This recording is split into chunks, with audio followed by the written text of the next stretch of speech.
ഈ സമയം പ്രണവ് പറയണേ, എന്താണെങ്കിലും നിങ്ങൾ രണ്ടാരുടെയും വഴക്കിട്ടെന്ന് പറഞ്ഞുള്ള അഭിനയം കൊള്ളാം. നിങ്ങൾ രണ്ടാളും നല്ല വഴക്കിലാണെന്ന് എല്ലാവരും വിശ്വസിച്ചിട്ടുണ്ട്. അതുകൊണ്ട് തന്നെ വസുന്ധരാൻറ്റി ഇനി ചേച്ചിക്ക് നേരെ പ്രത്യേകിച്ച് പുതിയ ആയുധങ്ങളൊന്നും പുറത്തെടുക്കാൻ പോകുന്നില്ല. ഈ സമയം ഗൗതം പറയണേ, ഇവൾക്ക് നേരെ ഒന്നും എടുക്കില്ല. ഇപ്പം എൻ്റെ നേരെ പുതിയ ആയുധവുമായിട്ട് അമ്മ ഇറങ്ങിയിട്ടുണ്ട്. അമ്മേനോട് ഉടനെ തന്നെ ലോയറിനെ കാണണം എന്ന് പറഞ്ഞ് നിർബന്ധിച്ചുകൊണ്ടിരിക്കുക ഞങ്ങളുടെ ഡിവോഴ്സ് നടത്താൻ. എന്താ നിധി, ഞാൻ ലോയറിനെ കണ്ട് ഡൈവോഴ്സ് പെറ്റീഷനിൽ ഒപ്പിട്ട് കൊടുക്കട്ടെ? ദേ, അങ്ങനെ എങ്ങാനും ചെയ്താൽ ഞാൻ സാറിനെ കൊല്ലും എന്ന് പറഞ്ഞ് ഗൗതത്തിന് ഒരു നുള്ളു വെച്ച് കൊടുക്കുവാട്ടോ നിധി. അന്നേരം ഗൗതം അയ്യോ എന്ന് പറഞ്ഞ് ഭയങ്കര എക്സ്പ്രഷൻ ഇടുക. അത് കാണുന്ന നിധി പറയണേ, അയ്യടാ, ഒരു ചെറിയ നുള്ളിന് ഇത്ര എക്സ്പ്രഷൻ്റെ ഒന്നും ആവശ്യമില്ല. എൻ്റെ എക്സ്പ്രഷൻ എങ്ങനെ വേണമെന്നൊക്കെ നിയന്ത്രിക്കുന്നത് നീയാണോ? അന്നേരം നിധി പറയണേ, ഞാനല്ലാതെ പിന്നെ ആരാ? സാറിൻ്റെ എക്സ്പ്രഷൻസൊക്കെ എന്തോരം വേണമെന്ന് നിയന്ത്രിക്കാൻ ക്രിസ്റ്റീന വിസ്കോവ വരുമോ? അന്നേരം ഗൗതം ചോദിക്കണേ, അതേത് സൈക്കോ? അന്നേരം നിധി പറയണേ, അത് സൈക്കോ ഒന്നുമല്ല, ലോകസുന്ദരി പട്ടം കിട്ടിയ ആളാ ഈ ക്രിസ്റ്റീന വിസ്കോവ. അന്നേരം ഗൗതം പറയണേ, നമുക്ക് ലോകസുന്ദരീനെയൊന്നും കല്യാണം കഴിക്കാൻ പറ്റിയില്ല. എന്താ ചെയ്യാം, ജാതകപ്പൊരുത്തം കിട്ടിയില്ലല്ലോ. അതേക്കുമ്പോൾ നിധി പറയണേ, ലോകസുന്ദരീനെ കിട്ടിയില്ലെങ്കിൽ എന്താ, ഒരു വിശ്വസുന്ദരീനെ കിട്ടിയില്ലേ? ഇതൊക്കെ കേട്ടിട്ട് പ്രണവ് ചിരിച്ചോണ്ട് പറയണേ, അല്ല, എനിക്കൊരു സംശയം, നിങ്ങൾ രണ്ടുപേരും കല്യാണം കഴിച്ചത് ഉരുളപ്പേര് പോലെ ഇങ്ങനെ മറുപടി കൊടുക്കാനാണോ? എന്താണെങ്കിലും ഇത് കാണുമ്പോൾ എനിക്കൊരു കല്യാണം കഴിച്ച് വീട്ടുകാരെയൊക്കെ വഴക്കാണെന്ന് പറഞ്ഞ് കബളിപ്പിച്ച് ഇതുപോലെ ഇരുന്ന് തമ്മി തല്ലാൻ തോന്നുക. എന്താണെങ്കിലും നല്ല രസമുണ്ട്. ഈ സമയം ഗൗതം പറയണേ, പിന്നെ ഈ കാറിലിരുന്ന് എന്ത് ചെയ്യാനാ?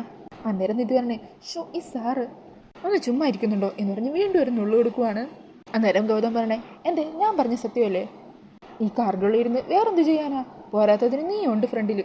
അന്നേരം പ്രണവ് പറയണേ, അതെ, ഞാനുണ്ട് എന്നുള്ള ചിന്തയൊന്നും വേണ്ട. ഞാൻ എന്താ ഈ മിറർ അങ്ങ് പൊക്കി വെച്ചേക്കാം. നിങ്ങൾ ധൈര്യത്തോടെ നിങ്ങളുടെ റൊമാൻസ് ചെയ്തോ, ഞാനതിൽ ശല്യമാവുന്നില്ലേ? അങ്ങനെ പറഞ്ഞ പ്രണവ് ആ മിററൊക്കെ പൊക്കി വെക്കുവാണ്. അത് കാണുമ്പോൾ ഗൗതത്തിന് സന്തോഷമാകുക. ഗൗതം അങ്ങനെ നീങ്ങി നിധിയുടെ അരികിലേക്ക് ഇരിക്കുവാണ്. ഈ സമയം നിധി ഒന്ന് ചുമ്മാ അതിരിക്കും സാറേ എന്ന് പറഞ്ഞ് നിധി അറ്റത്തേക്ക് നീങ്ങി പോകുന്നുണ്ട്. ഈ സമയം ഗൗതം വീണ്ടും നിധിനെ ഇങ്ങനെ മുട്ടി ഉരുമിയിരിക്കുവാണ് കേട്ടോ. അന്നേരം നിധി പറയണേ, അതെ പ്രണവേ, വണ്ടി നിർത്തിക്കേ, ഞാനേ ഇനി ഒരു ഓട്ടോ പിടിച്ച് വന്നോളാം. അപ്പോൾ ഗൗതം പറഞ്ഞേ, വേണ്ട, അതൊന്നും വേണ്ട. അങ്ങനെ പറഞ്ഞ് ഗൗതം അറ്റത്തേക്ക് നീങ്ങി വഴക്കിട്ടിരിക്കുവാണ് കേട്ടോ. അത് കാണുമ്പോൾ നിധിക്ക് ചിരി വരുവാണ്. നിധി അങ്ങനെ പതിയെ ഗൗതമിൻ്റെ അടിയിലേക്ക് പോയിട്ട് ഗൗതമിന് ഇങ്ങനെ മുട്ടുക. എന്നാൽ ഗൗതം വലിയ മൈൻഡ് കാണിക്കുന്നില്ല.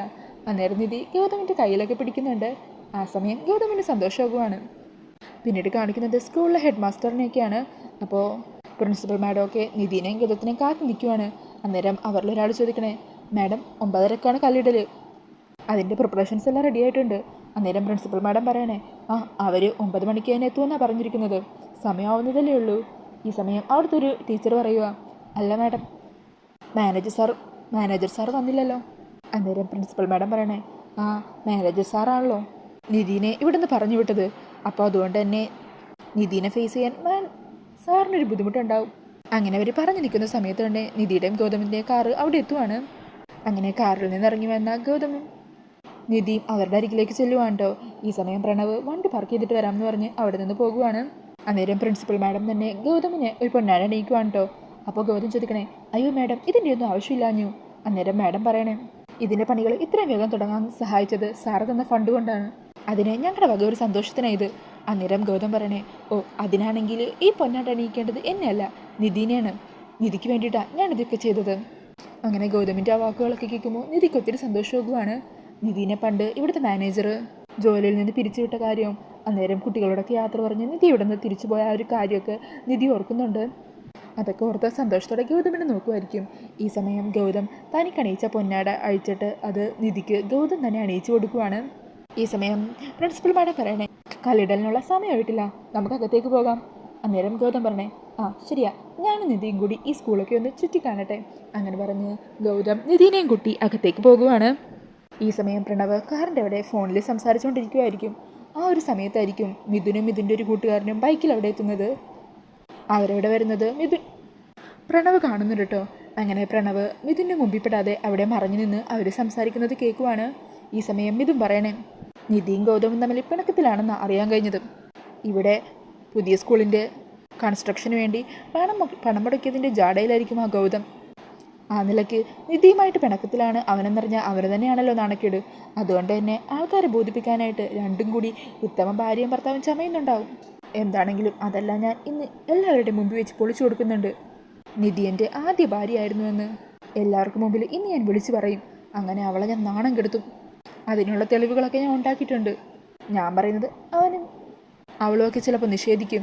ആ സമയത്ത് ഞാൻ ഈ വിവാഹം രജിസ്റ്റർ ചെയ്ത ഈ പേപ്പർ ഉണ്ടല്ലോ അവർക്ക് മുമ്പിലേക്ക് വലിച്ചെറിഞ്ഞു കൊടുക്കും. അതോടെ അവൾ നാണം കെടും. ആ ഒരു സംഭവത്തോടെ ഗൗതമിന് അവളോടുള്ള ദേഷ്യവും വെറുപ്പും കൂടും. ഈ സമയം ഇത് കേൾക്കുന്ന പ്രണവ് പറയണേ, അത് ശരി, അപ്പോൾ അതിനാണല്ലേ നീ വന്നത്? ഇവൻ ഈ പറയുന്നത് റെക്കോർഡ് ചെയ്ത് വെച്ചാലോ? ചേച്ചിയെ രക്ഷിക്കാൻ ആ വീഡിയോ മതിയാകും. അങ്ങനെ പറഞ്ഞ് പ്രണവ് ഫോൺ എടുത്ത് അവർ പറയുന്നതെല്ലാം റെക്കോർഡ് ചെയ്യാൻ തുടങ്ങുവാണ്. അന്നേരം ഇതും പറയണേ, എന്താണെങ്കിലും നമുക്കകത്തേക്ക് ചെല്ലാം. ഗൗതമും നിധിയെ ഒന്ന് നിരീക്ഷിക്കാം. അവരുടെ പിണക്കം എത്രത്തോളം ഉണ്ടെന്നൊക്കെ ഒന്ന് മനസ്സിലാക്കാം. കല്ലിടലിൻ്റെ സമയമാകുമ്പോൾ ഞാൻ അവൻ്റെ മുമ്പിലേക്ക് ചെല്ലും ഈ ബൊക്കെയുമായിട്ട്. എന്നിട്ട് അവിടെ വെച്ച് ഞാൻ വിളിച്ച് പറയും നിധി എൻ്റെ ആദ്യ ഭാര്യയാണെന്ന്. അതുവരെ നമ്മൾ ആരുടെയും കണ്ണീർ ചെന്ന് പെടണ്ട. തൽക്കാലം നമുക്കിവിടെ ഒന്ന് റോന്തു ചുറ്റാം. ഈ ബൊക്കയും ഈ ഫയലും ഇവിടെ ഇരിക്കട്ടെ. അങ്ങനെ പറഞ്ഞ് അവർ രണ്ടാളും അവിടെ നിന്ന് പോകുക. ഈ സമയം പ്രണവ് പറയണേ, അവൻ ചതിനെക്കുറിച്ച് പറയുന്നതൊന്നും വീഡിയോ കിട്ടിയില്ലല്ലോ, ഇനിയിപ്പോൾ എന്തു ചെയ്യും? അങ്ങനെ പറഞ്ഞ പ്രണവ് അവൻ ബൊക്കയൊക്കെ വെച്ച ആ ബൈക്കിൻ്റെ അരികിലേക്ക് നടന്നു ചെല്ലുവാണ്. പിന്നീട് കാണിക്കുന്നത് സ്കൂളിൻ്റെ വരാന്തയിലേക്ക് കൂടെ നടക്കുന്ന ഗൗതമിനെയും നിധിനെയുമാണ്. അന്നേരം നിധി പറയണേ, എനിക്കൊരു ടീച്ചറാകണമെന്ന് വലിയ ആഗ്രഹം ഉണ്ടായിരുന്നു. അതുകൊണ്ടാണ് BCom കഴിഞ്ഞ് ഞാൻ TTCക്ക് പോയത്. PSC എഴുതി പാവപ്പെട്ട കുട്ടികളെയൊക്കെ പഠിപ്പിക്കണമെന്നായിരുന്നു എൻ്റെ ആഗ്രഹം. ആ ഒരു സമയത്താണ് ഈ ഒരു സ്കൂളിൽ എനിക്ക് ജോലി കിട്ടിയത്. പിന്നീട് ഇതായിരുന്നു എൻ്റെ ലോകം. ഇവിടുത്തെ കുട്ടികളോടെല്ലാം എനിക്കൊരു പ്രത്യേക ആത്മബന്ധം ഉണ്ടായിരുന്നു.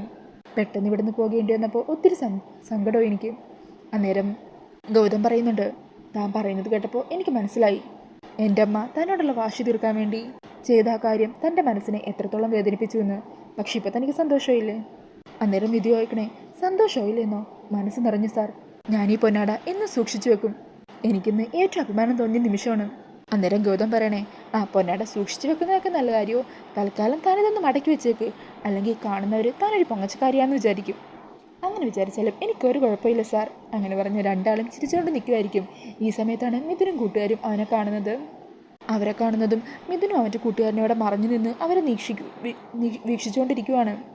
ഈ സമയം ഗൗതം പറയണേ, എന്താണെങ്കിലും ബാക്കിയുള്ളവർ എൻ്റെ നിധി പൊങ്ങച്ചക്കാരിയാണെന്ന് വിചാരിക്കുന്നത് എനിക്കിഷ്ടമല്ല. അതുകൊണ്ട് ഞാനിത് അങ്ങെടുക്കുവാണ് എന്ന് പറഞ്ഞ് ആ പൊന്നാട ഗൗതം ഇങ്ങനെ എടുത്തു മാറ്റുവാണ്. ആ സമയത്ത് തന്നെ നിധിയുടെ താലിയും അഴിഞ്ഞ് താഴെ വീഴുന്നുണ്ട് കേട്ടോ.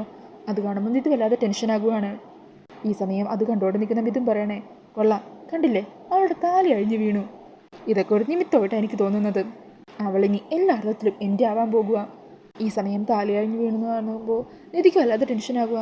ഈശ്വര, ഇതൊരു ദുസൂചനയാണല്ലോ. താലി കെട്ടിയാൾക്ക് എന്തെങ്കിലും അപകടം വരാൻ പോകുമ്പോഴോ അല്ലെങ്കിൽ തമ്മി പിരിയേണ്ടി വരുമ്പോഴോ ഒക്കെയാണ് ഇങ്ങനെ സംഭവിക്കുന്നത്. അന്നേരം ഗൗതമ താലി എടുത്തിട്ട് പറയണേ, താനെന്താ പറയുന്നത്, നമ്മൾ പിരിയുമെന്നാണോ? എടോ, ഈ താലി ഞാൻ തന്നെ തൻ്റെ കഴുത്തിൽ കെട്ടിത്തരാം, അപ്പോൾ തീരാവുന്ന പ്രശ്നമേ ഉള്ളൂ ഇതൊക്കെ. അങ്ങനെ പറഞ്ഞ ഗൗതം നിധിയുടെ കഴുത്തിൽ വീണ്ടും താലി കെട്ടുവാണ്. ഈ സമയം താലിയുടെ കൊളുത്ത് മുറുക്കാൻ ശ്രമിച്ചിട്ട് മുറുകുന്നില്ല കേട്ടോ. അന്നേരം ഗൗതം പറഞ്ഞേ, ഷടാ, ഇത് മുറുകുന്നില്ലല്ലോ, നോക്കട്ടെ എന്ന് പറഞ്ഞ് ഗൗതം കടിച്ചാ കൊളുത്ത് മുറുക്കുവാണ്. ഇതൊക്കെ കണ്ടിട്ട് സഹിക്കാനാവാതെ നിൽക്കുവാണ് കേട്ടോ മിഥുൻ. സാർ മതി, കുറേ നേരമായല്ലോ, ഇതുവരെ കൊളുത്ത് മുറുക്കി കഴിഞ്ഞില്ലേ? അന്നേരം ഗൗതം പറയണോ, എടോ, എനിക്ക് കൊളുത്ത് മുറുക്കി മതിയായില്ല. അങ്ങനെ പറഞ്ഞ് ഗൗതം വീണ്ടും കൊളുത്തിങ്ങനെ മുറുക്കിക്കൊണ്ടിരിക്കുവാണ്. എന്നിട്ട് പതിയെ നിധിയുടെ കവളിലൊരു ഉമ്മയൊക്കെ കൊടുക്കുന്നുണ്ട് കേട്ടോ. ഈ സമയം നിധി പറയണേ, ഈ സാറിന് നാണോ ഇല്ല.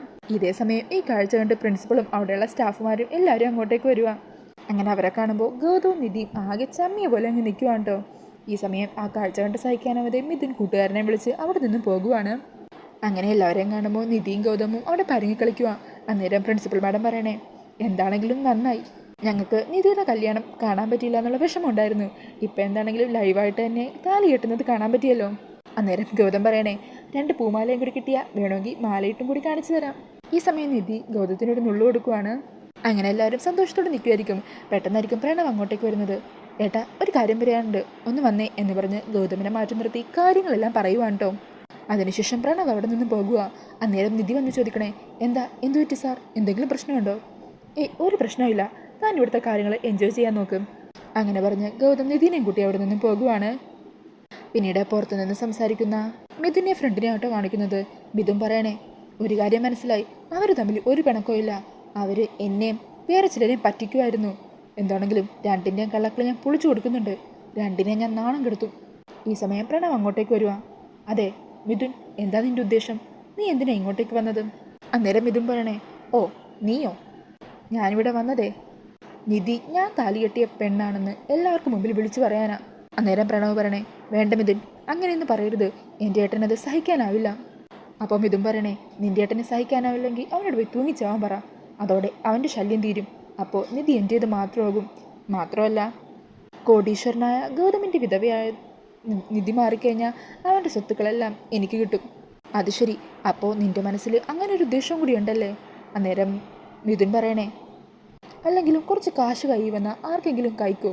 ഈ സമയത്തായിരിക്കും കേട്ടോ കല്ലിടൽ ചടങ്ങിനായിട്ട് നിധിയും ഗൗതമും ബാക്കിയുള്ളവരെല്ലാവരും അങ്ങോട്ടേക്ക് പോകുന്നത് അവർ കാണുന്നത്. അന്നേരം മിഥുൻ പറയണേ, ആ എന്നാൽ ശരി, എൻ്റെ എൻട്രിക്കുള്ള സമയമായി.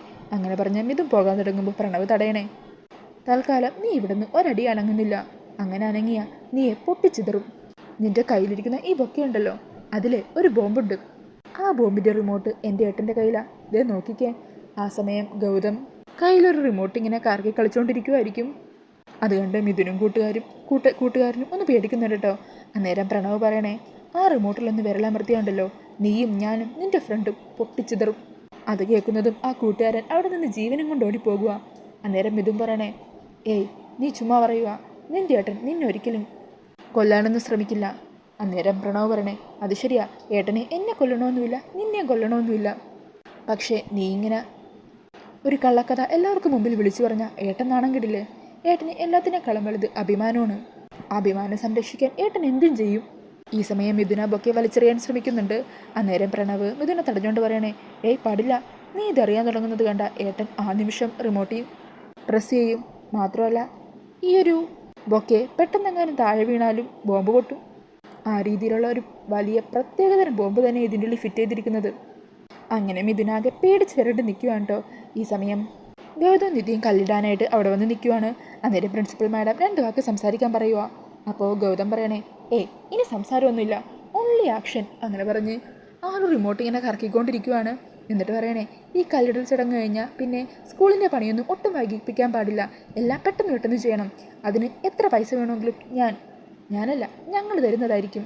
ഈ സമയത്തൊക്കെ നിധി ഗൗതമിൻ്റെ കയ്യിലുള്ള റിമോട്ടിലേക്ക് ശ്രദ്ധിക്കുക.